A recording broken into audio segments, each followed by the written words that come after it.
thường bệnh đó là về chronic hepatitis B, đặc biệt in Vietnamese Americans. This is a very prevalent disease among our community. So I just want to spend a few times talking to you about a disease which has a very high predominance in this community. Just looking at the survey that we have done a few years ago, up to about 2003, in this area, among the Vietnamese American in California, the prevalence rate in the San Francisco Bay Area is about 12.3%. In LA, that's about 12.5%. In Orange County, 9.3%. Overall, the rate of infection is about 11.5%. But I understand that there are a few provinces in our country, Vietnam, where the rate is as high as 20%. There was a survey that we did a few years ago. I am one of the contributors, and what we found in Orange County is that 13.6% of the Vietnamese people living in this community tested positive for surface antigen. That means they have the disease. So how do people get infected? Usually the virus is transmitted by contact with blood or body fluid of an infected person. So if you come into contact with somebody who has the infection, the likelihood of having the disease is very high. The main ways of getting infected with the hepatitis B virus are perinatal. This is a very common form of transmission among Vietnamese Americans because the virus got transmitted from the mother to the baby at the time of birth. So therefore, we didn't realize that the virus was given from the mother to the child. There's also a horizontal transmission, meaning from child to child transmission. For anybody who use unsafe injection of either illicit drugs or illegal drugs, and blood transfusion as a mode of transmission. And we should not forget about sexual contact is one of the reasons for transmitting the disease from one person to the other. So the mode of transmission is either sexual transmission, parenteral through injection of medication or blood, and perinatal, which is the most common form of transmission in our patient population. The virus B virus is 50 to 100 times more infectious than HIV. So if you leave the virus B on the outside, and it's going to survive all weather, all kind of adverse events, up to about a week. So this is very resistant to heat, resistant to the weather, to the cold, and to almost everything. And the documented risk factors is household contact. If you have people living in the same household and you are not careful, you get the transmission from your family members as well. This is a very happy woman. The picture was taken in a hospital in China, and she looks very happy because she has a child. It is a boy, that's right. And so when the blood is transmitted directly from mother to the child at the time of birth, and it's called perinatal transmission or vertical transmission from mother to child. There are other modes of transmission. This is what happened in our children because I have seen patients whose kids come in with all these metal, to their lips. These called body piercing. They also have this thing around their navel. It looks like pretty painful, but they manage to do it. They like it because this is the trend. If you don't have this, you are not cool. All right? So therefore, and can't imagine having this pierced through your nipple. It must have hurt a lot. But people like it, and you see there's an active bleeding from you. So therefore, these are the mode of transmission directly from one person to the other. This is a patient of mine who had a tattoo made in the concentration camp when he was incarcerated in Vietnam. He also has these little ecchymotic lesions here, and these ecchymotic lesions are from what we call, See, we are using these cups, glass cups, that apply on our skin until it gets burned. Also, therefore, that's a good way to transmit the disease. So, how do people get the infection? For Asian Americans, the most common form is, like I said, from mother to the baby at the time of birth. There is also within the household because the virus can survive for at least 7 days outside of the body. Reuse of non-sterilized needles and syringes in poor healthcare facilities. Right now, we don't have to worry about this because in this country, all the needles are disposable. We use it once and we discard them. We never have to boil them. We have to reuse them as we used to do in the past. And traditional medicine, including the use of acupuncture, coining, and cupping. Yeah. For non-Asian Americans, the most common mode of transmission is through sexual contact or the use of IV drug. The pathophysiology of the disease is that once the patient, the virus is replicated, that means multiplying, then it will cause liver inflammation, manifested by the elevation of liver enzymes. And then if we don't do anything to the liver inflammation, then there will be worsening of the histology with necroinflammation, fibrosis, and then cirrhosis. And the endpoint is always liver failure, liver cancer, transplantation, or even death.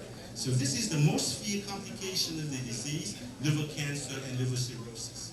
And we see this a lot of time in our patients who remain untreated. The moment that we make the diagnosis, we have to take care of them to prevent the complication of disease, and this is liver cirrhosis. Fibrosis is the consequence of ongoing liver injury and repair. But when you get to cirrhosis, then the risk of progression is about 2 to 6% per year. End-stage liver disease typically presents 3 to 5 years after the diagnosis, and hepatocellular carcinoma, which is liver cancer, account for 70% of the death in patients with the disease, and that's due to liver cancer with or without cirrhosis. So we see this all the time. In our practice, we manage to diagnose a lot of patients with liver cancer because they have the infection and we didn't know about it. Therefore, we didn't have any chance to offer them treatment. There's a study coming from Taiwan. It shows that if the higher the viral load, that means the copies of the viruses in your body, the higher the risk of having liver cirrhosis. If your blood has a lot of virions, then the chance or the risk of having liver cirrhosis will increase by significantly. And the same thing applies for the risk of liver cancer. So the higher the viral load, the higher the amount of viruses, then the higher the risk of having cirrhosis or liver cancer. This is a MRI representation of the tumor in the liver. And this is liver cancer seen on MRI of the abdomen. And this one will show you the same tumor on CT scan of the abdomen. So these are the complications of the disease. How do we prevent this? We're going to need to do screening. We have to look for liver cancer or liver tumor by using these standard tools. That means alpha-fetoprotein, which is a blood test, and by using ultrasound. The combination of these two modalities will help us determine whether the patient has some kind of tumor in the liver. A mass in the liver with a high alpha-fetoprotein is the diagnosis for liver cancer. We do not use alpha-fetoprotein by itself. We do not use ultrasound by itself. It has to be a combination of the two in order to increase the chances of detecting occult infection or occult tumor in the liver. And it has to be done every 6 to 12 months. You do not see the patient once, send them off, and then see them back about 3 years later. You can miss the opportunity to help the patient with the early diagnosis of liver cancer. So who should be tested for this kind of infection? Usually persons born in hyperendemic area. That means the areas where the infection rate is very high. Let me show you the map word. The word of the map is right here. Everything, all the countries colored in red have a very high rate of infection. And look, this is our own country of Vietnam. It's colored in red. So anybody who came from this country will need to be screened. And that means every one of us in this room. Correct? We all need to be screened for hepatitis B. And in particular in this country, We receive a lot of immigrants from everywhere in the world, and therefore the rate of infection in the USA has increased significantly to about close to 2 million people, thanks to all the immigration from people coming from high endemic area. Asia, Africa, South America, and perhaps Eastern Europe. So person born in hyperendemic area should be screened. Family members, household members, and sexual contacts of the people who have the disease should be screened as well. Anybody with elevation of liver enzyme, pregnant women, this has been done routinely by our OB colleagues in this country. We have to screen them for hepatitis B surface antigen. Men who have sex with men also are at risk. Injecting drug users are at risk of having the disease. Dialysis patients and HIV-infected patients. Do not forget that we, ourselves, as healthcare professionals, are also at risk. We are exposed to blood, to patients' body fluid all the time, especially when you work in the emergency department. You will be exposed to the blood. So therefore, you need to be screened. And recently, the CDC in this country had recommended that any patient who is about to receive chemotherapy or immunosuppressant therapy should be screened. Because if they have the disease, we have to treat them before the oncologist start them on chemotherapy. Very, very important. Because we want to avoid the reactivation of the disease caused by chemotherapy. The disease progression goes as like this. From acute infection, most of the people will go on to have chronic infection. And you can see that 30% of these individuals will have cirrhosis, but 5 to 10% are going to go to liver cancer. Very commonly seen. And from cirrhosis, they can go to liver failure and requiring transplantation. But most of our patients will end up dying because of the disease. When they start seeing us, they are in the stage of liver cirrhosis or liver cancer already. How are we going about to eliminate this disease in this country or worldwide? We need to do universal infant vaccination, and it has been done throughout this country. And I think that worldwide, everybody is vaccinating the newborns. We need to prevent perinatal transmission of the disease at the time of birth. We do routine vaccination of previously unvaccinated children or adolescents.